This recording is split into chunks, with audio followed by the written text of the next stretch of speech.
పరిశుద్ధాత్మ స్వరం మేము వినాలి.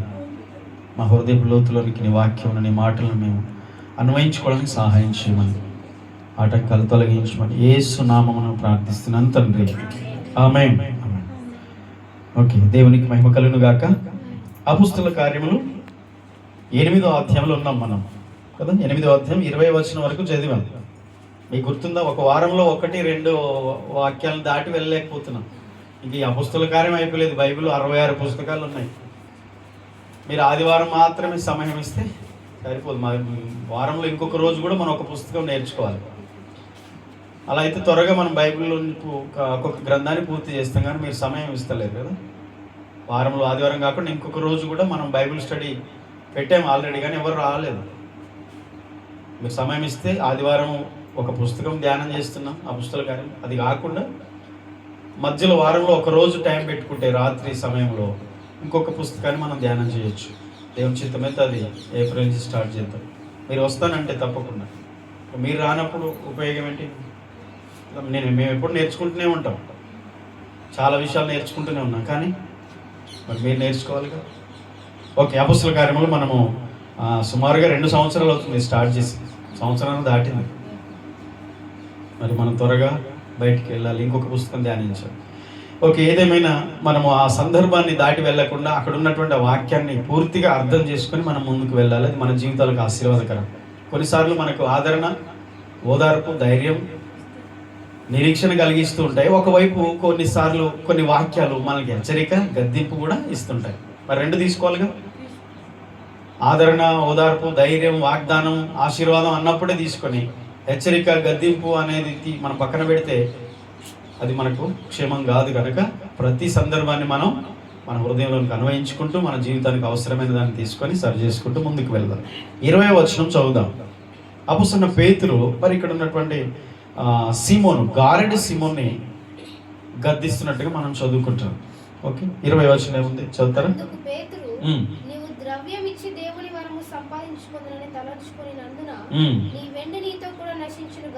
ఓకే, అతడు చేసిన పని ఏంటి? ఫస్ట్ బాప్తిసం తీసుకున్నాడు కదా, ఫిలిప్తో ఉన్నాడు, ఎడబాయకుండా ఉన్నాడు. గారడీలు, మాయలు, తాను చేసినటువంటి చెడ్డ పనులు, దేవునికి ఇష్టమైన కార్యాలు, ఇవన్నిటినీ సరే మానుకున్నాడు. ఇక యేసుప్రభువును నమ్ముకున్నాడు, బాప్తిసం తీసుకున్నాడు, మంచిగానే ఉంటాడు అని అనుకోవచ్చు. కానీ వాస్తవానికి పైకి మాత్రమే అతడు దేవుని బిడ్డగా ఉన్నాడు. కానీ పైనే తీయాల్సిన తీసేశాడు, కానీ లోపల ఉన్నాయి మాత్రం తీయలేదు కదా. ఆ సందర్భం మనకు బాగా అర్థమవుతుంది. దాన్ని బట్టి మనము అర్థం చేసుకోవాల్సింది ఏంటంటే, ఈరోజు దేవుడు పైరూపాన్ని చూడట్లేదు, హృదయాన్ని చూస్తాడు అన్న విషయాన్ని మనం నేర్చుకుంటూ వస్తాం. అది మనకు చాలా మంచిది. మన హృదయము మార్పు అనేది చాలా మంచిది. ఆ హృదయ మార్పు లేకుండా కేవలం పై మాత్రం, అంటే పై కూడా మార్చుకోవాలి, పై విధానాలు కూడా మారాలి. కానీ వాటికంటే ముందు హృదయం అంతరంగం మారాలి. అలా మారకపోతే ఏదో ఒక రోజు మనం తప్పిపోయే ప్రమాదం ఉంది. అంటే అపవాదికి దొరికే అవకాశం ఉంది.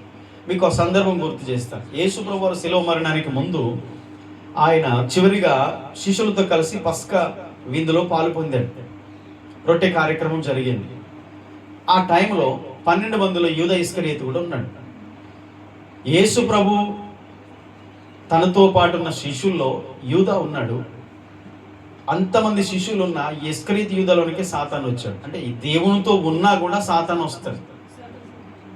ఫిలిప్పుతో గారెడి సీమోను ఉన్నా కూడా తనలో సాతాను క్రియలు పనిచేస్తూనే ఉన్నాయి. అంటే దీన్ని బట్టి ఏం అర్థం చేసుకోవాలి? దేవునితో ఉన్నా కూడా మన హృదయంలో మార్పు లేకపోతే, అపవాదికి మనం చోటిచ్చినట్లయితే, దేవునితో మనం ఉన్న సాతాను వచ్చేస్తుంది. సాతాను తన యొక్క చిత్తాన్ని లేకపోతే తన యొక్క ఉద్దేశాన్ని ఆ వ్యక్తుల మీద నెరవేర్చుకుంటాడు. కాబట్టి పై రూపమే, పైకి అపోస్తలుడే, శిష్యుడే, 12 మందిలో ఒకడే, పై రూపం మారింది. కానీ హృదయం మారకపోతే ఏం జరిగింది? అపవాది వచ్చి అతన్ని చివరికి తన జీవితం నాశనం అయిపోయింది. మనం చదువుకున్నాం ఆల్రెడీ గతంలో. ఊరేసుకొని చనిపోయాడు ఇస్కరియోతు. ఈ లోతైన విషయాలు పట్టించుకోరు. క్రైస్తవ్యం ఎలా వెళ్తుందంటే, బయట సమాజంలో, బయట చూస్తున్న లోకంలో చూస్తున్నప్పుడు ఎలాగైతుందో క్రిస్టియన్లకు అలాగే ఉందన్నమాట. వెళ్తున్నారు, లక్షల మంది ఆదివారం గుళ్ళకి, మందిరాలకు వెళ్తున్నారు. కానీ ఏంటి ప్రయోజనం? పై రూపాన్ని మార్చుకొని బైబిల్ పట్టుకొని వెళ్తున్నారు. పై వస్త్ర ధారణ అలంకరణ మారుతుంది, చేతిలోకి బైబిల్ వస్తుంది అంతే. కానీ లోపల మార్పు లేకపోతే చర్చిలో కూడా సాతాను వస్తాడు. ఎక్కడున్నా యేసు ప్రభు దగ్గర ఉన్న యూదాలకు అపవాది వచ్చాడు. పెద్ద గొప్ప ఏం లేదు. ఇప్పుడు ఎక్కడున్నా అపవాది నిన్ను వాడుకుంటాడు. ఎందుకు? నీవు అపవాదికి చోటు ఇస్తున్నావు కాబట్టి. ఇక్కడ అదేనా? ఫిలిప్పుని ఎడబాయకుండా ఉన్నా తన జీవితంలో మార్పు లేదు. సరే, ఇక్కడ ఏం చేశాడు అనేది మనం నేర్చుకున్నాం. తాను కూడా అపోస్తలులు చేసినట్టు చేయాలనుకున్నాడు. ఓకే, చేయొచ్చు. దేవుడు పక్షపాతి కాడు, అందరికీ పరిశుద్ధాత్మని ఇస్తాడు, అందరికీ ఆ వరాన్ని ఇస్తాడు. ఆయన ఇచ్చిన ప్రతిదీ, ఆయన మన కొరకు ఏదైతే సిద్ధపరిచాడో అవన్నీ తన బిడ్డలకి ఇస్తాడు, ఇవ్వడానికే వచ్చాడు.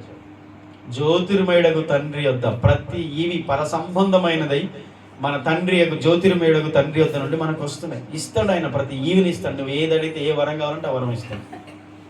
దేవుడు ఇవ్వడా? తప్పకుండా ఇస్తాడు. కానీ ఉద్దేశాన్ని గమనించాలి. మనం ఏ ఉద్దేశంతో అడుగుతున్నాం? సీమోను అపోస్తలులాగా చేయాలని అడిగాడు, అయితే తను మార్పు పొందకుండా అడిగాడు. రెండవది, తను ధనముతో దేవుని వరాన్ని సంపాదించాలని అనుకున్నాడు. ఇది పొరపాటు.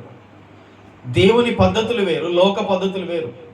ధనంతో మనం దేవుని కొనలేము, దేవుని వరాల్ని కొనలేము, రక్షణ కొనలేము, దేవుని కృపను కొనలేము. డబ్బుతో కొనేవి కావు అవి, గుర్తుపెట్టుకోండి. మన దగ్గర అన్నీ ఉన్నాయి కాబట్టి ఇంకేదైనా చేయొచ్చు అంటే కాదు. దేవుని విషయంలో అది సాధ్యం కానీ కాదు. లోకంలో ఏ వస్తువైనా కొనవచ్చు డబ్బు ఉంటే. డబ్బు ఉన్న వాళ్ళంటే చంద్రమండలానికి వెళ్ళి అక్కడ కూడా స్థలాలు కొనుక్కుంటున్నారు, అక్కడ ఇల్లు కట్టుకొని ఉంటాడట.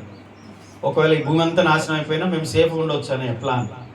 సరే చూడండి, ఇది దేవుని కంటే ఎక్కువ సుఖానుభవం అనుభవించేవారు అనేది అంత దినాలు ఉంటారంటే ఇది ఎంత తెలివితేటలు అంటే, భూమి అంతా నాశనం అయిపోతుంది త్వరలో, ఈ ప్రపంచం భూమి అంతా నాశనం అయిపోతుంది, అప్పుడు మనం బతకాలంటే ముందే అక్కడ వెళ్ళి చంద్రుని మీద ఉండొచ్చు అంట. ఈ భూమి నాశనం అయింది కాబట్టి చంద్రుని మీద ఉండొచ్చు అంట. చంద్రుడు కూడా అంత్యదినాలు ఏం జరుగుతుంది? భూమి ఆకాశంలో లైవ్ అయిపోతాయి. ఇక చంద్రుడు ఆడుంటాడు, తెలివి తక్కువ తెలియదు. అంటే డబ్బు ఉంది కాబట్టి ఏదైనా చేస్తారా? దేవుని కంటే ఎక్కువగా ఆలోచనలు చేస్తున్నారు అనమాట. గారడి శ్రీమంతుల దగ్గర చాలా డబ్బు ఉంది, అప్పటికి గారడీలు చేసి బాగా సంపాదించాడు. అబద్ధాలు ఆడి, మోసాలు చేసి, గారడీలు చేసి, అన్యాయం చేసి బాగా సంపాదించాడు. కానీ పరలోకం తీసుకెళ్తుందా? అవన్నీ పక్కన పెట్టి మారు మనసు పొంది దేవుణ్ణి సంపాదించుకో, పరలోకం వెళ్తాం. ఇవి ఏవి రక్షించలే. ఒక విశ్వాసి, నిజ విశ్వాసి తన ధనంతో నశించడు ఎప్పుడు. నిజమైన విశ్వాసి తన ధనముతో, పోయిన వారం చెప్పాను, ఆ న్యాయపు సిరి వలన మీరు స్నేహితులు సంపాదించుకోమని యేసుప్రభు చెప్పాడు భూమి మీద ఉన్నప్పుడే. ఈ లోకంలో మనకు కలిగిన దానితో మనము దేవుణ్ణి సంపాదించాలి, లేకపోతే దేవుని సంబంధమైన వాటిని, లేదా కొంతమంది మనుషులను దేవునిలోనికి నడిపించాలి, మన కుటుంబాన్ని సంపాదించుకోవాలి. కొంతవరకు ఎంతవరకు ఉపయోగపడుతుందో దాన్ని మనం ఉపయోగించుకోవాలి తప్ప అదే మనకు జీవనాధారం, అదే మనకు సర్వస్వం అనుకుంటే మనం మోసపోతాం. రక్షణ కొనలేము, దేవుని కృపను కొనలేము, పరిశుద్ధాత్మ వరాన్ని కొనలేము, డబ్బుతో పరలోకాన్ని కొనలేము, దేవుణ్ణి సంపాదించలేము, ధనముతో దేన్ని సంపాదించలేము. దైవికమైనవి ఈ లోకంలో ఉన్నాయి, సంపాదించుకోవచ్చు.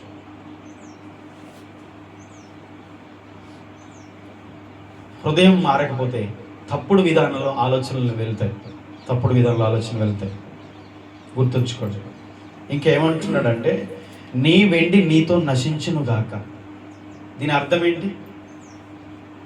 నీ వెండి నీతో నశించును గాక. దేవుని వరాన్ని నువ్వు ధనంతో కొనాలని సంపాదించాలనుకుంటున్నావు, నువ్వు వెండి పెట్టి నాకు పరిశుద్ధాత్మ వరాన్ని ఇవ్వు, నేను కూడా ఇతరుల మీద చేయబెట్టగానే పరిశుద్ధాత్మ రావాలి, ఇగో మీకు డబ్బు ఇస్తున్నా, అది నాకు ఇవ్వండి. అలా రాదది. అలా ప్రయత్నాలు చేస్తున్నారు లోకం, రాదండి. నిత్య జీవము, మోక్షానికి వెళ్ళడానికి మానవుడు తన సొంత ప్రయత్నాలు చేస్తున్నాడు. అది సాధ్యమవుతుందా? ఎన్ని ప్రయత్నాలు చేసినా శరీర సంబంధమైన ప్రయత్నాలతో మోక్షాన్ని సంపాదించాల. దేవుడే స్వయంగా ఆ వ్యక్తిని రక్షించాలి.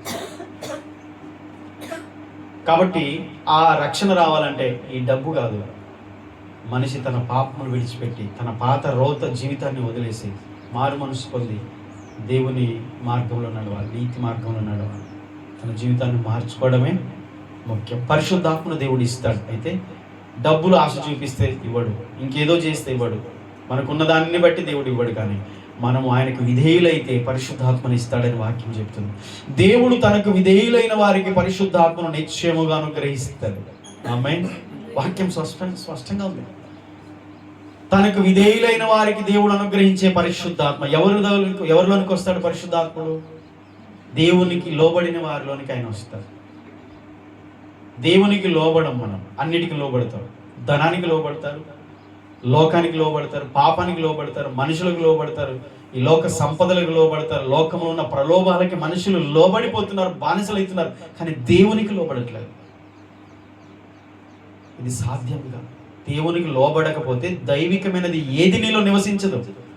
దేవునికి లోబడకపోతే దేవుని సంబంధమైన దేవుని వరము కానీ, ఫలము కానీ, అభిషేకం కానీ ఏది మనలో నివసించదు. మనం దేవునికి లోబడుతున్నామా లేదా? అప్పుడే అది సాధ్యం. ఇంకొకటి, దేవునికి మనం లోబడితే అపవాది కూడా మనకు లోబడతాడు. లోబడమే కాదు, అప్పుడు వాడి మీద నుండి పారిపోతాడని వాక్యం. లేదంటే నీ ఇంట్లో నీ ఒంట్లో తిష్టేసుకొని కూర్చుంటాడు, వెళ్ళడు, నీలో నుంచి వెళ్ళడు, నీ ఇంట్లోంచి వెళ్ళడు. నువ్వు దేవునికి లోబడినంత కాలం, ధనానికి లోబడినంత కాలం దయ్యం నీ మీదనే ఉంటాడు. పాపానికి లోబడినంత కాలం దురాత్మ నీ మీదనే ఉంటాడు. దుష్ట ఆత్మలు ఉంటాయి, కొన్ని శక్తులు ఉంటాయి, కొన్ని అవి వదిలిపోవు. ఎప్పుడు పోతాయి? వాక్యానికి లోబడితే పోతాయి, ప్రభువుకు లోబడితే పోతాయి. నువ్వు మోకాలోంచి చేతులు దేవుని వైపు ఎత్తి నువ్వు సరెండర్ అయిపోయి ఆయనకు నీవు అప్పగించుకొనడం అపవాది చూడాలి. నువ్వు దేవుని ఎదుట మోకాల నుంచి దేవుని ఎదుట నువ్వు లోబడి దేవునికి నీ జీవితాన్ని అప్పగించుకొని దేవునికి నువ్వు సరెండర్ అయిపోవడం సాతాను చూడాలి. అప్పుడు పోతాడు. అంతే. పరిస్థితులకు లోబడతాము, లోకానికి లోబడతాము, మనుషులు లోబడతాము, డబ్బులకు లోబడతాము, అన్నిటికీ బానిసలైపోయి వాటిలోనే బంధించబడి బానిసలు. చెప్పండి, దేవుడు ఏం చేస్తాడు? యూదాలోనికి సాతాను వచ్చాడు, చూస్తున్నాడు, అంతే. చూస్తూ కూర్చుంటాడు. యేసయ్య ఏం చేయలేడు. ఎందుకు? నువ్వు లోబడ్డావు ఆల్రెడీ. నువ్వు తలుపు తెరిచి ఉంచావు. ఆయన ఏం చేస్తాడు? ఆయన అడిగిన సాతాను అంటాడు, ఇదిగో వీడు నా మనిషి, వీడు నాకు లోబడ్డాడు, నన్ను పిలిచాడు, నన్ను ఆహ్వానించాడు, నాకు డోర్స్ ఓపెన్ చేశాడు, నేను వాళ్ళకి వస్తున్నాను. నువ్వు న్యాయవంతుడు, నన్ను ఎలా వెళ్ళగొడతావు? దేవుడు మౌనంగా ఉంటాడు, అంతే. దేవునికి చెప్తాడు, నువ్వు న్యాయవంతుడుగా న్యాయం మాట్లాడాలి, నువ్వు న్యాయం మాట్లాడు. ఇక్కడ అన్యాయస్తుడు, అన్యాయము నాది, న్యాయము నీది. అన్యాయస్తులు దేవుని రాజ్యానికి వారసులు గారని స్పష్టంగా వాక్యం ఉంది. అన్యాయం జరిగించేవాడు, అన్యాయం చేయవాడు, అన్యాయం మాట్లాడేవాడు, ప్రజలకు అన్యాయం చేసేవాడు సాతాను సంబంధి. ఈ మాటలు ఏంటంటే భయం వేస్తుంది కదా మనకు. భయం వేస్తుందా మీకు? వాక్యము పవిత్రమైన భయాన్ని మనలో నింపుతుంది. ఆమేన్.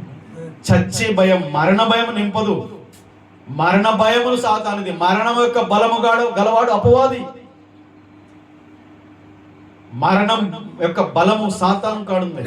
వాడు మరణ భయాన్ని నింపుతాడు, కానీ దేవుడు పవిత్రమైన భయాన్ని నింపుతాడు. అందుకని మనం లోక భయంతో నింపబడద్దు, దేవుని భయంతో నింపబడదుము గాక. దేవుని భయం నీలో ఉంటే ఆటోమేటిక్గా లోక భయాలు వెళ్ళిపోతాయి. పిరికితనము ఆత్మ, భయపడే ఆత్మ, కలవరపడే ఆత్మ, సంశయించే, సనిగే, అనుమానించే ఆత్మలన్నీ వెళ్ళిపోతాయి. నీ భయము వాక్యముతో, దేవుని పవిత్రమైనది కూడినదై వాక్యంతో కూడిన భయం అయితే అది నీలో దేవుని బలాన్ని నింపుతుంది. దేవునికి భయపడాడు ఎవరికి భయపడంట. ఆమేన్. దేవునికి భయపడేవాడు మరి దేనికి భయపడడు. భయపడొద్దు, కానీ దేవునికి భయపడండి. ఈ వాక్యం మాటలు వింటున్నప్పుడు ఈ లోక భయాలు మిమ్మల్ని ఆవరించొద్దు. బలహీనతలు ఉంటే విడిపించబడదాం, బలహీనతలు ఉంటే తొలగించుకుందాం. దేవుని భయం ఎవరిలో ఉంటుందో వారితో దేవుని సన్నిధి ఉంటుంది. దేవుని భయము లేని చోట అల్లరి, నీచ కార్యాలు, వ్యభిచారం, పాపము, దుర్మార్గత, సమస్త దుష్ట కార్యాలన్నీ దేవుని భయం లేని ప్రాంతాలను జరుగుతాయి. దైవ భయం, దేవుని భయం ఉన్న చోట పాపమునకు చోటు ఉండదు. దైవ సన్నిధి ఉంటుంది అక్కడ. ఎగ్జాంపుల్ చెప్తాను. యోసేపు ఉన్నాడు, దేవుని భయముతో నింపబడిన వ్యక్తి. ఒక ధనవంతుని ఇంట్లో, పోతిఫర్ ఇంట్లో ఉంటున్నాడు, సమస్తమునకు అధికారి. ఆయన భార్య ఒకరోజు యోసేపును తనతో తప్పు చేయాలని శోధిస్తూ ఎన్నో రోజులుగా వేధిస్తుంది. కానీ యోసేపులో దేవుని భయం ఉంది. ఆ పోతిఫర్ ఇంట్లో కానీ, ఒంట్లో కానీ, తన భార్యలో కానీ, తన కుటుంబంలో దేవుని భయం లేదు. యోసేపులో భయం ఉంది, దేవుని భయం ఉంది. అంటే ఏది చేసినా నా దేవుడు చూస్తున్నాడు అన్న కాన్సెప్ట్తో బతికేవాడు నిజమైన భక్తుడు.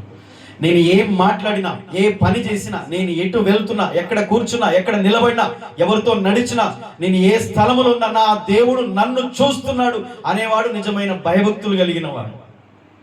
ఆ భయము యోసేపులో ఉంది కనుక ఆమె ఎంత వేధించినా, ఎంత శోధించినా ఒప్పుకోలేదు. చివరికి ఆమె తన మీద చేయి వేసిన తన వస్త్రాన్ని విడిచిపెట్టి పారిపోయాడు ఇంట్లో నుంచి, కానీ పాపం చేయలేదు. దేవుని భయం. దేవుని భయం అంటే ఒక అబద్ధం కూడా ఆడలేం. దేవుని భయం అంటే ఒక రూపాయి కూడా దొంగతనం చేయలేం. దేవుని భయం అంటే ఎక్కడ కూడా ఒక చిన్న అన్యాయం చేయం, ఎవరికి మోసం చేయం. దేవుని భయం ఉంటే పవిత్రంగా బ్రతకడానికి ప్రయాసపడతాం. మీకు ఎగ్జాంపుల్ చెప్పాను, గొర్రెపిల్ల పందిపిల్ల రెండు ఉన్నాయి. ఇద్దరు ఫ్రెండ్స్ అంట, ఇద్దరు ఒకరోజు నడుచుకుంటూ వెళ్తున్నాయి. మార్గ మధ్యలో పెద్ద బురద గుంట వచ్చేసింది, వేరే దారి లేదు, అందులోంచి వెళ్ళాలి. తప్పదు, దిగాయి. బురద అంటే ఏం చేస్తాం, అనుకోకుండా తప్పు చేయాల్సి వస్తుంది. కొన్నిసార్లు చిన్న మిస్టేక్, చిన్న పొరపాటు అనుకోకుండా జరుగుతాయి. జరగవని నేను చెప్పను. నిజమైన విశ్వాసి పాపం చేస్తాడా, తప్పు చేస్తాడా? శోధించబడినప్పుడు కొన్ని పొరపాట్లు అతని జీవితంలో అనుకోకుండా, బుద్ధిపూర్వకంగా చెయ్యరు, కానీ అనుకోని స్థితిలో కొన్నిసార్లు జరుగుతాయి. ఇప్పుడు అందులోకి దిగిన తర్వాత ఒక ఫ్రెండ్ అలా ఉన్నాడు, ఒక ఫ్రెండ్ బయటకు వెళ్ళిపోతున్నాడు కదా. పందిపిల్ల అందులో సెటిల్ అయిపోయింది, కానీ గొర్రెపిల్ల అందులోంచి బయటికి వెళ్ళడానికి ప్రయాసపడి పోరాడుతుంది. ప్రాణం పోయేంత వరకు కూడా బయటికి వెళ్ళాలని చూస్తుంది. నిజమైన విశ్వాసులు పొరపాట్లు చేస్తారు, పొరపాట్లు జరుగుతాయి, కానీ అందులోనే ఉండిపోరు. మిస్టేక్ చేస్తారు కానీ మిస్టేక్లోనే జీవితం అంతా కొనసాగదు. తప్పు చేస్తారు కానీ ఆ తప్పులోనే బ్రతకరు. ఆలోచించండి ఒకసారి. ఫిలిప్పును ఎడబాయకుండా ఉన్న గారడి సీమోను వేషధారణ, భక్తి అనే ముసుగు వేసుకున్నాడు. శిశువులాగా, విశ్వాసులాగా, మంచి విశ్వాస సీమోన్. కానీ దానికి ముందున్నది మాత్రం గారడి పోలే. సీమోనే గారడి పోయి సీమోన్లో ఉండాలి, కానీ సీమోను గారడి పోలే. సీమోన్లో గారడి సీమోనే ఉన్నాడు. యేసుప్రభు నమ్ముకున్న తర్వాత గారడి పోవాలి, కట్ అయిపోవాలి, సీమోనే ఉండాలి. కానీ కంటిన్యూషన్ అవుతుంది, గారడి సీమోన్. మన హృదయములో భక్తి అనేది ఎక్కడ పుట్టాలి? మనసులో పుట్టాలా, పైన పుట్టాలా, తలలో పుట్టాలా, కాళ్ళలో పుట్టాలా? భక్తి అనేది హృదయంలో పుట్టాలి. నీ దేవుణ్ణి నిజంగా నువ్వు ప్రేమిస్తున్నావా? జాగ్రత్తగా గమనించాలి. దేవుణ్ణి మనం హృదయపూర్వకంగా ప్రేమిస్తున్నామా? గుడ్ ఫ్రైడే సిలువలో వేలాడుతున్నాడు. ఏం చెప్తాం ఆ రోజు? అయ్యా నాకు నువ్వు చచ్చిపోయావా, చేసావా? నేను చచ్చిపోయి 2 సంవత్సరాలు అయింది, కానీ నువ్వు నీ జీవితం మార్చుకోలేదు బిడ్డ. నీ హృదయం నాకు ఇంక ఇవ్వలే, కొంచెం ఇచ్చావు, ఇంకా కొంచెం బాధపడడానికి మరలా మనం సిలువ వేయమా? ఆయన గాయాలు రేపమా? ఒక్కసారి ఆలోచించండి. ఈ కొన్ని ప్రశ్నార్థకం, కొన్ని హెచ్చరికగా ఉంటాయి, కొన్ని సందర్భాలు మనకి హెచ్చరికగా ఉంటాయి. కానీ మనం వాటిని తీసుకున్నప్పుడు, దేవా నిజమే ప్రభువా, ఇంకా నేను సంపూర్ణంగా నా హృదయానికి ఇవ్వలేకపోయాను ప్రభువా అని మనం పశ్చాత్తాపడితే ఆశీర్వదించబడతాం. మన హృదయాన్ని ఆయనకి అప్పగిస్తే మనం దీవించబడతాం. అవునా కదా? హృదయమనడి తలుపు నొద్ద యేసునాదుండు, హృదయమనడి తలుపు నొద్ద యేసునాదుండు, నిలచి సదయుడగుచు తట్టుచుండే సకల విధములను, నిలచి సదయుడగుచు తట్టుచుండే సకల విధములను, పరుని బోలి నిలుచున్నాడు పరికించి చూడు, పరుని బోలి నిలుచున్నాడు పరికించి చూడు, అతడు పరుడుగాడు రక్షకుండు హితుడు, అతడు పరుడుగాడు రక్షకుండు ప్రాణ స్నేహితుడు, హృదయమనడి తలుపు నొద్ద యేసునాదుండు. ఒక్కసారి ఆలోచించండి. ఆయన పరుడు కాదు, పరాయివాడు కాదు. నీ కొరకు వచ్చిన, నీ కొరకు ప్రాణం పెట్టిన నీ ప్రాణ స్నేహితుడు. ఎన్నిసార్లు నీ హృదయాన్ని తాకి, నా కుమారుడా నీ హృదయం నాకు చోటివ్వు, నీ హృదయం నాకు చోటివ్వు, నీ హృదయం అనే తలుపు తెరువు. ఎన్నిసార్లు ఆయన స్వరం నీకు వినబడింది, ఎన్నిసార్లు నీతో మాట్లాడాడు. నీ హృదయాన్ని ఆయనకి ఇచ్చావా? నీ హృదయంలో ఆయనకి చోటు ఇచ్చావా? అసలు నీ హృదయాన్ని ఓపెన్ చేసావా? మన హృదయంలోకి ఎన్నో చేర్చుకుంటున్నాం, ఎన్నో మన హృదయంలో నింపుకుంటున్నాం, కానీ ప్రభువు మన హృదయంలో నిండి ఉన్నాడా? ఎప్పుడైనా ఆలోచించారా? పరునుబోని నిలిచున్నాడు. నువ్వు పరికించి చూడు, ఒకసారి చూడు, పరీక్షించి చూడు. ఆయన పరుడు కాదు. అందరి దేవుల్లో ఒక దేవుడు అనుకోకు, అందరిలాగా ఆయన కూడా అనుకోకు. నీ కొరకు ప్రాణం పెట్టినవాడు ఆయన ఒక్కడే. నిన్ను ప్రేమించేవాడు ఆయన ఒక్కడే. నీ ప్రాణ స్నేహితుడు ఆయన ఒక్కడే. ఎన్ని రోజులు ఎండకు, వానకు, చలికి తడిసి ఆయన ఉంటున్నాడు. ఎప్పుడైనా నీ హృదయంలో చేర్చుకున్నావా? వేషధారణ జీవితాలు, గారడి సీమోన్ లాంటి విశ్వాసులు అంత్య దినాల్లో కుప్పలు తెప్పలుగా ఉంటారు. గారడి సీమోన్ లాంటి సేవకులు ఎంతోమంది కోకలుగా ఉన్నారు. వేషం వేసుకుంటారు అంతే. పాస్టర్ వేషం వేసుకుంటారు, విశ్వాస వేషాలు వేసుకుంటారు అంతే. వేషాలు వేయడమే, కానీ యేసును చేర్చుకునే విశ్వాసులు చాలా తక్కువ. ఈరోజు కొంచెం ఇది కష్టంగా ఉన్నా నిజమే కదా, సత్యమే కదా. దేవా నీవు నా హృదయంలో ఉండాలి, నా ఇంట్లోకి రావాలి, నా హృదయంలోకి రావాలి. ఆనాడు జక్కయ్య పాపాత్ముడు, ఎంతో పాపాత్ముడు అని ప్రజలందరూ ఇతడు పాపాత్ముడు, అన్యాయస్తుడు అని తిట్టారు. కానీ ఒకరోజు జక్కయ్య యేసును తన ఇంట్లో చేర్చుకున్నాడు. అతడు నీతిమంతుడయ్యాడు. నేడు ఇంటికి రక్షణ వచ్చిందన్నాడు. ఇతడు అబ్రహాము కుమారుడు అని పిలువబడ్డాడు. అంత మంచి సాక్ష్యం సంపాదించుకోవాలి. ఒకప్పుడు చెడ్డ పేరుంది, ఒకప్పుడు పాపి, వ్యభిచారి, అన్యాయస్తుడు, మోసగాడు, దొంగ, తాగుబోతు, నరహంతకుడు, తిట్టుబోతు, అబద్ధాల కోరు, ఎన్నో పేర్లు ఉండొచ్చు లోకంలో. కానీ యేసులోనికి వచ్చిన తర్వాత నూతన పరచబడిన జీవితం, మహిమకరమైన జీవితం జీవించాలి.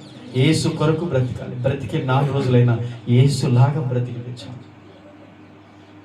గారడి సీమోను ఆత్మను నశింపచేయాలి. దేవుని ఆత్మతో మనం నింపబడాలి. అడగండి, ఒక్క పూట ఉపవాసం ఉండండి. ఒక పూట ఉపవాసం ఉండి, దేవా నీ ఆత్మ అభిషేకం నాకు దయచేయవు. నేను నిలబడాలనుకుంటున్నా, నిలబడలేకపోతున్నా. ఈ బలహీనతలు జయించాలనుకుంటున్నా, జయించలేకపోతున్నా. ఈ హ్యాబిట్స్, ఈ చెడ్డ అలవాట్లు జయించాలనుకుంటున్నాను, కానీ జయించలేకపోతున్నా. నా వల్ల కావట్లేదు. దేవా నాకు సహాయం చేయమని అడిగితే దేవుడు సహాయం చేయడం. అడిగే పద్ధతి ఒకటి ఉంటుంది. గారడి సీమోనికి దేవుడు వరాన్ని ఇస్తాడు. పేతురు కూడా, అక్కడ ఉన్న సేవకులు కూడా వరాన్ని ఇస్తారు. కానీ తన అడిగే పద్ధతి బాగలేదు. డబ్బు వారి దగ్గర పెట్టి నాకు ఆ వరాన్ని ఇవ్వమని అడిగాడు. అలా అడగొద్దు. నేను పాపిని, నా పాపములు క్షమించమని దేవుణ్ణి అడిగి పరిశుద్ధాత్మని ఇవ్వమంటే ఇవ్వడా? మన భక్తి విధానం తప్పుడు విధానంలో భక్తి చేస్తున్నాం. భక్తిని అడ్డు పెట్టుకొని మనం చాలా తప్పుడు పనులు చేస్తున్నాం. అది దేవుడు సహించలేదు. ఇక్కడ మనం తప్పు అంటే కానీ ఏదో తప్పు చేస్తున్నట్టు మనము పెద్దగా మనం భయపడొద్దు, కానీ మనం దేవునికి లోబడకపోవడమే పెద్ద తప్పు. అవునా కదా? దేవునికి లోబడకపోవడమే పెద్ద తప్పు. అందుకని నీ వెండి నీతో నశించునుగాక అంటే బైబిల్లో ఎన్నో ఉదాహరణలు ఉన్నాయి. ఉదాహరణకి ఫిలిప్పు 3:18 మీరు చదివితే, సంఘములో ఉన్నారు కానీ సిలువకు శత్రువులుగా ఉన్న వారు ఉంటారు. అంటే క్రైస్తవులైనప్పటికీ, క్రీస్తుని బిడ్డలు అయినప్పటికీ, క్రీస్తుని అంగీకరించిన వారి శరీర సంబంధమైన విధానాల వలన క్రీస్తు శిలువకు శత్రువులుగా నిలబడ్డారంట. దాని అర్థం ఏంటో తెలుసా? వారి అంతము నాశనమే. ఇక్కడ ఒక తప్పుడు విధానాల్లో ఒక విశ్వాసి జీవించినట్లయితే దాని ముగింపు అనేది నిత్య జీవం కాదు. నీ వెండి నీతో నశించునుగాక. నీవు ధనమిచ్చి దేవుని వరాన్ని కొనాలనుకుంటున్నావు. నీ ఆలోచన తప్పు, నీ ఉద్దేశం తప్పు, నీ భక్తి తప్పు, నీ ప్రార్థన తప్పు, నీ మాటలే తప్పు, అసలు నువ్వు మాట్లాడే మాటలు కూడా తప్పు. దేవుని పద్ధతి వేరు, నీ పద్ధతి వేరు. అది నిత్య జీవాన్ని ఇవ్వదు అని చెప్తున్నాడు. దాని అర్థం ఫిలిప్పు 3:19 ఏముంది చూడండి.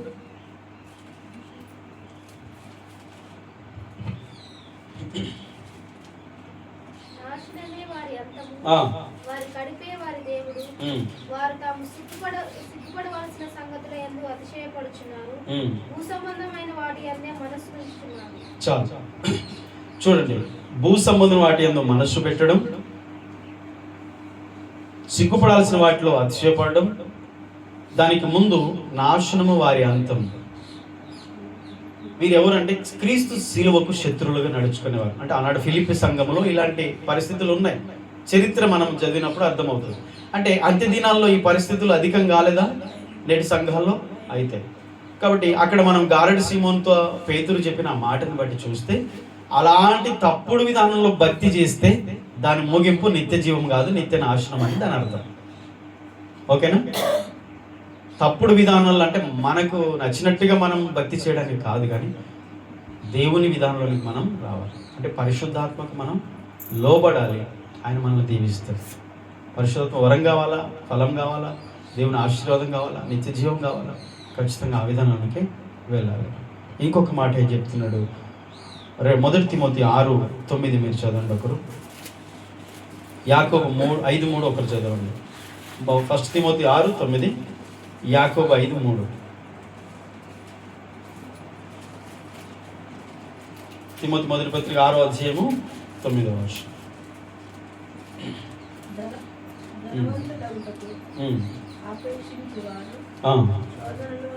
ధనవంతులకు ఆపేక్షించు వారు శోధనలో, ఊరిలో, అవివేకయుక్తములు, హానికరములైన దురాశల్లో పడతారు. 3 విషయాలు: శోధనలో పడతారు, ఊరిలో పడతారు, హానికరమైన దురాశల్లో పడతారు. అట్టివి మనుషులను నెంబర్ 1 నష్టంలోను, నెంబర్ 2 నాశనములోను ముంచి వేస్తారు. అవి చూడండి, ఇక్కడ కూడా నాశనం అనే పదం వచ్చింది. నీవెండు నీతో నశించునుగా, కానీ అక్కడ సీమోన్ని గద్దించాడే. అంటే ఎందుకు అని అంటే, ఒక వ్యక్తి దేవునితో వ్యాపారం బేరసారాలు చేయాలనుకుంటే, ఒకవేళ ధనాపేక్షతో మనము దేవుని మార్గం నడిస్తే అది నెవర్ జరగదు. ఓకే, ఆనాడు శాస్త్రీయ పరిస్థితులతో యేసు ప్రభు ఏం చెప్పారంటే, ఇదిగో ధనవంతుడు దేవుని రాజ్యంలో ప్రవేశించడం దుర్లభం అని చెప్పాడు. ఇదేలా సాధ్యం? ఒంటే సూది బెజ్జంలో దూరుతుంది, కానీ ధనవంతుడు మాత్రం పరలోకం. అంటే ధనం ఉంటే తప్ప పాపమా? డబ్బు ఉన్నోడు పరలోకం కూడా. అబ్రహాం ధనవంతుడే, యోబు ధనవంతుడే. మరి బైబిల్లో చాలా మంది ధనవంతులు ఉన్నారు. కొత్త నిబంధనలు కూడా అరిమతయి యోసేపు బాగా ధనవంతుడైన, మరి ఆయన కొరకు పెట్టుకున్న తొలిపించిన రాజ సమాధులను యేసుప్రభువుని ఉంచారు. కొత్త నిబంధనలు కూడా బహు ధనవంతులు ఉన్నారు. అంటే ధనం ఉంటే తప్ప కాదు, ధనమును నమ్ముకుంటే తప్పు. ధనాశ, ధనాపేక్ష ఉంటే తప్పు. ఇక్కడ ఏం చెప్తున్నాడు తిమోతికి అపొస్తలుడైన పౌలు గారు? ఏం చెప్తున్నాడు అంటే, ఇదిగో ధనవంతులగుటకు ఆపేక్షించు వారు ఫస్ట్ ఊరిలో పడతారు, శోధనలో పడతారు. ఆ శోధన ఏంటి? ఇప్పుడు ఆఫర్ ఇచ్చింది యోసేపుకు పోతిఫర్ భార్య, ఇగో మీ నాన్న లేడు, మీ అన్నదమ్ము లేరు, తల్లి లేదు, అందరు దూరం అయిపోయారు, ఒంటరి వాడివి, అనాథవు, దిక్కులేని వాడివి, నీకు ఇదిగో మంచి ప్యాలెస్ ఇస్తా, నేను నా భర్తతో చెప్పి నీకు అన్నీ ఇస్తా, ధనం ఇస్తా, నీ తల్లిదండ్రుల లోటు నేను తీరుస్తా. ఎన్ని ఆఫర్స్ ఇచ్చి ఉండొచ్చు. శోధించబడటం అంటే అదే. ఈ శోధన ఊరిలోనికి తీసుకెళ్తా. ఆ ఊరి ఏంటి? సాతాను పెట్టే ఊరి. సాతాను ఉచ్చులో పడిపోతారు చాలా మంది, ఇంకా బయటికి రావడానికి కష్టం, దేవుడు దయదలిస్తే తప్ప. అంటే ఎక్కడి నుంచి స్టార్ట్ అవుతుంది? ధనం ఉంటే కాదు, ధనాపేక్ష ఉంటే. దేవునికి లోబడకుండా మనం దేనికి లోబడినా అది శోధన అవుతుంది, అది తర్వాత ఊరి అవుతుంది, అది మన నాశనంలోనికి, నష్టంలోనికి తీసుకెళ్తుంది. ఎంత నష్టము అంటే భూమి మీద ఏం అగపడదు, కానీ చివరి జీవితం ముగింపు అంతా నష్టపోతాం. ఇది ఒక హెచ్చరిక తీసుకోవాలి. ఎందుకనంటే నీ ధనం నీతో నశించును కాకంటే గారడి సీమోనుకి అర్థం కాదు ఆ రోజు. అర్థమైందో కాలేదు, కానీ ఈరోజు మనం అర్థం చేసుకుందాం. మనము నాశనం నష్టంలో వెళ్ళడానికి అక్కడ మూలం ఏంటంటే ధనాపేక్షతో లోక సంబంధం ఆశలతో మనం ఉంటే అది అసాధ్యం. అందుకనే ఒక విత్తనం ఉపమానం చెప్పాడు యేసుప్రభు. ఒకడంట విత్తనాలు తీసుకుని వెళ్ళి తన పొలంలో విత్తుచున్నాడు. విత్తనాలు వేస్తున్నప్పుడు కొన్ని త్రోవ పక్కన పడ్డాయి రోడ్డు మీద, కొన్ని రాతి నెలలో పడ్డాయి, కొన్ని ముళ్ళ తుప్పల్లో పడ్డాయి, కొన్ని మంచి నెలలో పడ్డాయి. చల్లి విత్తనాలు 4 ప్లేసులు పడ్డాయి. మంచి నెలలో పడిన విత్తనం 100 అంతలు ఫలించింది. అంటే అది దేవునికి లోబడే మనస్తత్వం, హృదయం ఫలిస్తుంది ఎప్పుడైనా. కానీ మిగతావి ఏంటో తెలుసా? కఠినమైన నెల, ఎన్నైనా చెప్పుకో, మాకేం సంబంధం లేదు, అసలు ఈ వాక్యంతో మాకు సంబంధం లేదంటూ ఉంటారు. వీళ్ళు కఠినులే. ఎందుకనంటే వాక్యం వాళ్ళు లోతుకు వెళ్ళదు, అసలు ఉండదు. ఎందుకు? పక్షులు వచ్చి ఎత్తుకొని పోతాయి. విన్న మాట విన్నట్టే సాతాను నీ పక్కనే ఉండి, ఇది నీకు అవసరం లేదులే, ఇది నీకు అవసరం లేదులే, ఈ వాక్యం నీకు అవసరం లేదు తీసేసుకుంటాడు. అప్పుడు నీ హృదయం బండలాగా అలాగే ఉండిపోతుంది, ఇంకా ఫలించడానికి లేదు. రెండవది రాతి నెలలో పడిన విత్తనం. ఆ రాతి నెలలో పడి వెంటనే మొలుస్తుంది కొంచెం పదునుండి, కానీ కొన్ని రోజులు అయిన తర్వాత వేరు లోపలికి వెళ్ళదు, కింద బండ తగులుతుంది. బండ, ఆ బండ ఏంటంటే శ్రమలు, కొద్ది కష్టాలు వస్తాయి. కష్టాలు రాగానే ఆ దేవుడు నాకేం చేశాడని ఈ విశ్వాసులు చల్లారిపోతాయి. మూడవది ముళ్ళ తుప్పలు పడిన నీళ్ళు, అంటే మంచిగా విత్తనాలు మొలుస్తాయి కానీ ఎదుగుతున్నప్పుడు పైన ముళ్ళ కంపలు వాటిని అణిచేస్తుంటాయి. ఇవి ధనాపేక్ష, లోకాశలు. చాలు, ఆదివారం కొంచెం ప్రార్థన చాలు అంతే, ఇక మిగతా టైంలో ఏదొద్దు అనుకొని ఇక ఎదగని ఎన్ని సంవత్సరాలు ఉన్నా వాళ్ళు రావు, వీళ్ళు రావు. ఎందుకు? లోకాశలు అణిచివేసి ధనాపేక్ష, జీవన సంబంధమైన ఈ లోక సంబంధం అవన్నీ అణిచేస్తాయి. కానీ 4వ విత్తనం చూసారా, వీటన్నిటిని మించి ఫలించింది. ఎందుకు అంటే అది మంచి నేలతో కూడింది, దేవునికి లోబడే హృదయం, ఖచ్చితంగా అది ఫలిస్తుంది. ఇక్కడ నష్టము, నాశనం ఎందుకు జరుగుతుందంటే లోకాశలతో, ధనాపేక్షతో, ఈ లోక సంబంధమైన పాప ఇచ్చలతో, మనం ఇంకా శరీర సంబంధమైన కోరికలతో మనం దేవునిలో భక్తిలో కొనసాగాలనుకుంటే మాత్రం మనం ఎప్పుడు ఎదగం. మరి సీమోనుకి అదే హెచ్చరిక ఇచ్చాడు, నీ ఆలోచన సరైంది కాదు అని చెప్పాడు అనమాట. అది మనం తీసేసుకోవాలి. తర్వాత ఇక కింది వచనం చూస్తే ధనాపేక్ష సమస్త కీడులకు మూలం. అంటే సమస్త కీడులకు మూలం డబ్బేనా? ఏం ప్రసంగం చేస్తున్నారు అయ్య గారు?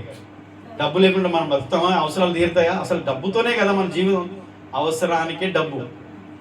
ఏంటి? ప్రేమ, ఆప్యాయతలకు, బంధాలకు, అవసరాలకు, మంచితనానికి డబ్బు వాడాలి. కానీ రెండో వైపు ఉంటుంది, ఇది చెడుకు, నాశనానికి, అన్యాయానికి, నరహత్యలకు. ఈరోజు అన్నిటికీ 90% డబ్బే కారణమవుతుంది. అంటే దానివల్ల మంచిది, చెడు ఉందా? ఉందా లేదా? ఉందా లేదా? మరి దాన్ని ఎలా వాడుతున్నాం? సీమోను డబ్బు ఇచ్చి పరిశుద్ధాత్మ వరాన్ని అడగమన్నాడు. అంటే అర్థం ఏంటి? ఇంకెక్కువ డబ్బు సంపాదించాలి అడిగాడు. ఎందుకు ఇంకెక్కువ డబ్బు సంపాదించాలి? అంటే అంతకుముందు గారెడలు చేసి సంపాదించిన దానికంటే ఇదేదో బాగుంది, చేయి పెట్టగానే పరిశుద్ధాత్మ వస్తుంది, ఇది ఇంకా బాగుంటుంది బిజినెస్కి, కాబట్టి డబ్బు ఇచ్చి దాన్ని కొనుక్కుందాం అనుకున్నాడు. ఏమండి, డబ్బుతోని దేవుని పని చేస్తామా? డబ్బుతోని మనం దేవునిలో కొనసాగుతామా? అది మూలం కానే కాదు. ఈరోజు దాని అర్థం ఏంటంటే మనము డబ్బు ఉంటే తప్పు కాదు, కానీ దాన్ని తప్పుగా వాడొద్దు. రెండవది, దాని ద్వారా దేవునికి మహిమ తేవాలి. దాని ద్వారా మంచితనాన్ని సంపాదించుకోవాలి. డబ్బు ద్వారా ప్రజలను దేవుళ్ళు నడిపించాలి. డబ్బు ద్వారా మనం క్షేమకరమైన పరిస్థితుల్లోని తీసుకురావాలి. డబ్బు ద్వారా దేవుని రాజ్యాన్ని కట్టాలి. ఆ డబ్బును తప్పుడు ఉద్దేశంతో ఉపయోగిస్తే ఈ లోకం మట్టికి అది ఉంటుంది, తర్వాత నాశనం అవుతుంది. నీ వెండి నీతో నశించును కాకంటే నువ్వు పోయినప్పుడు నీ డబ్బు కూడా నీతోనే పోతుంది. ఆ డబ్బు పోయినప్పుడే నువ్వు పోతావు. దాని అర్థం ఏంటి? నీ హృదయం ఎక్కడ, నీ ధనం ఎక్కడ ఉండునో నీ హృదయం అక్కడ ఉంటుంది. యేసు ప్రభువే చెప్పారు మత్తయి 6:20-21 వచనంలో, నీ ధనం ఎక్కడ ఉంటుందో నీ హృదయం ఎక్కడ, అంటే నీ డబ్బు ఎక్కడికి వెళ్తుందో నువ్వు అక్కడికి వెళ్ళిపోతావు. దేవుడు చెప్పిన మాటలు ఇవి. ఈజీగా తీసుకోవద్దు, ఇది బ్యాలెన్స్ చేయాలి. నీ దగ్గర ఉన్నప్పుడే దాంతో దేవుని రాజ్యాన్ని కట్టు, దేవుని మహిమను తీసుకురా, దేవుని కొరకు కొంతమంది సంపాదించు, దేవుని కొరకు ఉపయోగించు. లేదు అంటే నువ్వు తప్పుడుగా దాన్ని ఉపయోగిస్తావు, రాంగ్ రూట్లో ఉపయోగిస్తావు డబ్బుని. దానివల్ల మనకు ఆశీర్వాదం రాదు. అందుకే సీమోనుతో చెప్పాడు, నీ వెండి నీ డబ్బు నీతో నశించును గాక. నువ్వు తప్పుడు ఉద్దేశాలకి నీ డబ్బును వాడితే అది నీతో, నీ ధనం నశించిపోతుంది, నీ ధనంతో నువ్వు నశించిపోతావు. కానీ అది దేవుని కొరకు వాడుతావు. చెప్పండి, పేద విధవరాలు 2 కాసులు తన దగ్గర ఉన్న డబ్బు అంతా వేసిందంట. కరువులో ఒక్క రొట్టె కొంచెం ఉంది, తిని చచ్చిపోవాలనుకున్నప్పుడు మొదటి తీసుకొచ్చి ఇచ్చిందంట.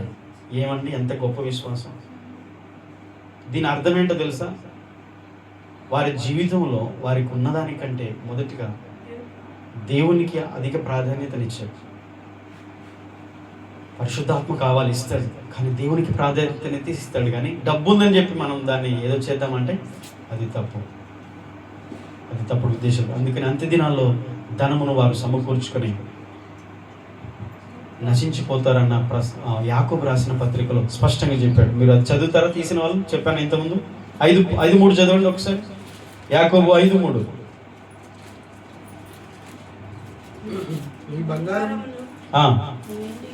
ఫస్ట్ నుంచి చదువుతారా? ఇంకా ఇదిగో ధనవంతులారా వినండి, మీ మీదకి వచ్చే ఉపద్రవాలను గురించి ప్రాలాపించి ఏడవండి.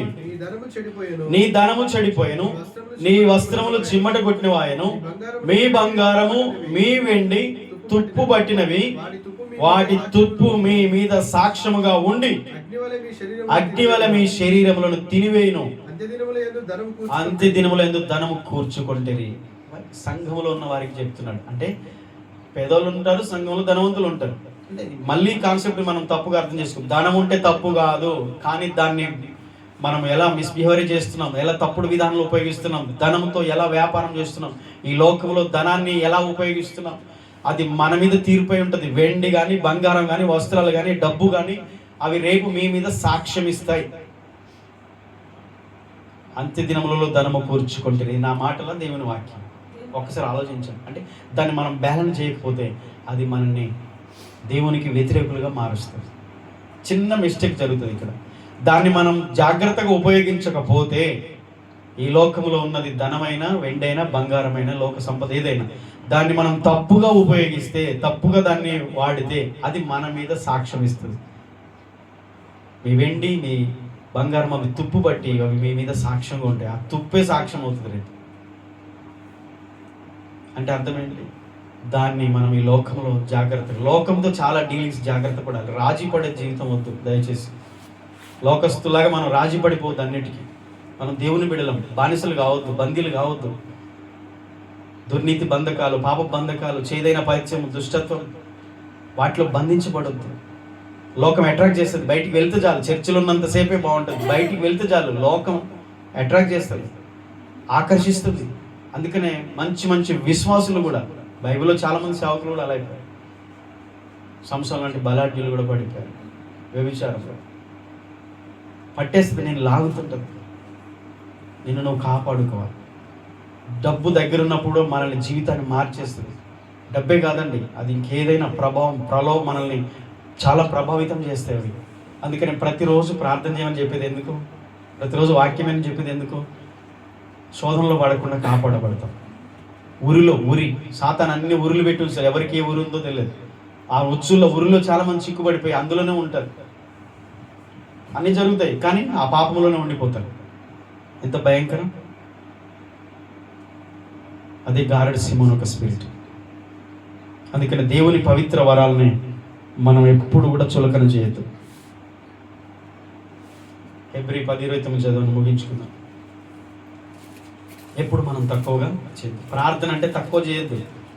లెక్కలేదు కొంతమందికి. ప్రార్థన అన్నా, వాక్యం అన్నా, దేవుడు అన్నా, దేవుని సన్నిధి అన్నా, మందిరం అన్నా, సహవాసం అన్నా కేర్ చేయడు. వాళ్ళందరూ భయంకరమైన పాపంలో ఉన్నారు. మళ్ళీ చెప్తున్నాను, వాళ్ళు విశ్వాసులైనా పిశాచులు బట్టే ఉంటారు. వారిలో పనిచేసేది చాలా భయంకరమైన. దేవుని సన్నిధికి భయపడకపోతే వేరేది నిన్ను ఆవరిస్తుంది. అలాంటి పరిస్థితుల్లో ఉంటారు. హెబ్రీ 10:29 ఒక్కసారి చదవండి దయచేసి. ఇట్లుండగా దేవుని కుమారుని పాదములతో తొక్కి ఆ రక్తమును, దేవుని రక్తమును అపవిత్రమైనదిగా ఎంచి కృపకు మూలమగు ఆత్మను తిరస్కరించిన వాడు ఎంత ఎక్కువైన దండనకు పాత్రుడవుతాడు. దేవుని కుమారుణ్ణి, ఆయన కార్చిన రక్తాన్ని, ఆయన ఇచ్చిన పరిశుద్ధాత్మని, మూడింటిని చులకన చేసేవాడు ఎంత ఎక్కువైన దండనకు పాత్రుడు తెలుసా? భయంకరమైన శిక్ష ఉంటుంది. పరిశుద్ధాత్మ అంటే లెక్కలేదా? నీకు డబ్బులు ఉందని చెప్పేసి గారడి సింహం డబ్బులు, పరిశుద్ధాత్మ వరం నాకు ఇవ్వండి అని అడుగుతాడు. అంటే దాని అర్థం ఏంటి? తన దృష్టిలో పరిశుద్ధాత్మ వరాన్ని తక్కువ చేస్తున్నట్టు లేదా? యేసు ప్రభువును తక్కువ చేసేవాడు, ఆయన కార్చిన పవిత్రమైన రక్తాన్ని చులకన చేసేవాడు, ఆయన పరిశుద్ధాత్మను చిన్న చూపు చులకనగా చూసేవాడు ఎంత ఎక్కువైన దండనకు పాత్రుడు. ఎంత శిక్ష వస్తుందో తెలుసా? అందుకని అన్నాడు, నీ వెండి నీతో నశించునుగాక. దైవజనుడు చెప్పాడు, జాగ్రత్త, నీ బిహేవియర్ కరెక్ట్ లేదు, నీ పద్ధతి సరిగా లేదు, నీ విధానం సరిగా లేదు, సరి చేసుకో బిడ్డ, జాగ్రత్త పడు అని వార్నింగ్ ఇచ్చి. ఈరోజు మనకేమైనా ఉపయోగం అంటారా? ఈరోజు మెసేజ్ మనకేమైనా ఉపయోగం ఉందా? ఈ సందేశం ఉందా? అంటే ప్రార్థన చేసుకుందాం, తలలో ఉంచుదాం, కళ్ళు మూసుకుందాం. పరిశుద్ధాత్ముడా మీకు వందనాలు, స్తోత్రాలయ్యా. సర్వశక్తిమంతుడా మీకు స్తోత్రాలు, సర్వాధికారి మీకు స్తోత్రాలయ్యా. మా జీవితంతో మీరు మాట్లాడారు, మా హృదయాన్ని మీరు తాకారు. నీ మాట మమ్మల్ని బ్రతికిస్తుంది అయ్యా. నీ వాక్యం మమ్మల్ని బాగు చేస్తుంది, మమ్మల్ని సరిచేస్తుంది, సరైన మార్గములో నడిపిస్తుంది. నీ మాట మేము విని లోబడి మేము అనుసరించినప్పుడు మా జీవితాలు దీవించబడతాయి. మా బలమే పడ్డది, మా ధనమే పడ్డది, మా జ్ఞానమే పడ్డది ప్రభువా. మా ఆయుష్కాలం కూడా ఏ పడ్డది తండ్రి. ఇంతలో ఉండి అంతలో మాయమైపోయే నీటి ఆవిరి వంటి జీవితం మేము ఎక్కడ అతిశయిస్తున్నాం, ఎక్కడ గర్విస్తున్నాం, ఎక్కడ తప్పుడు విధానంలో వెళ్తున్నాం, ఎక్కడ పొరపాటు చేస్తున్నాం, తెలుసా తెలియకనా, తెలిసి చేస్తున్నామా తెలియక చేస్తున్నాం. నీకు ఇష్టలుగా మేము ఉండాలి ప్రభువా. మమ్మల్ని ఏర్పరచుకున్నావు, నీ రక్తం ఇచ్చి మమ్మల్ని కొన్నావు, నీ పిల్లలుగా ఉండడానికి, నీ సాక్షులుగా బ్రతకడానికి, నీ మహిమను, నీ కొరకు నీ మహిమను తీసుకురావడానికి మేము అయ్యా నీ చేత ఏర్పరచబడ్డాం. నీ స్వరక్తం ఇచ్చి సంపాదించబడిన సంఘం మేము ప్రభువా. మీ సాక్షులుగా బ్రతకాలి. నీ నామానికి అవమానం కాదు, నీ నామానికి నింద కాదు, నీ నామానికి చెడ్డ పేరు కాదు, మహిమను తీసుకురావాలి తండ్రి. ఈ లోకంలో మేము ఎలా బిహేవ్ చేస్తున్నాం, డబ్బుతో ఎలా మేము బిహేవియర్ చేస్తున్నాం, మేము ఎలా తప్పుడు విధానంలో వెళ్తున్నామా? ఒకవేళ అలా వెళ్ళినట్లయితే అవి మమ్మల్ని నష్టములు, నాశనం తీసుకెళ్తాయి, శోధనలో పడేస్తాయి, ఊరిలో పడేస్తాయి, సాతాను ఊరిలో. అనేకులు ప్రభువా యూదా ఇస్కరియోతు దొంగగా మారిపోయారు. గెహాజీ లోకాశులతో నింపబడిపోయాడు. దేమ ఇహలోకాన్ని స్నేహించాడు. వ్యభిచార పాపం, అక్రమ సంబంధాలు, దొంగతనం, త్రాగుడు, దేవ భయంకరమైన అబద్ధాలు, మోసం, అన్యాయం, తప్పుడు విధానంలో వెళ్ళే పరిస్థితులు వస్తాయి.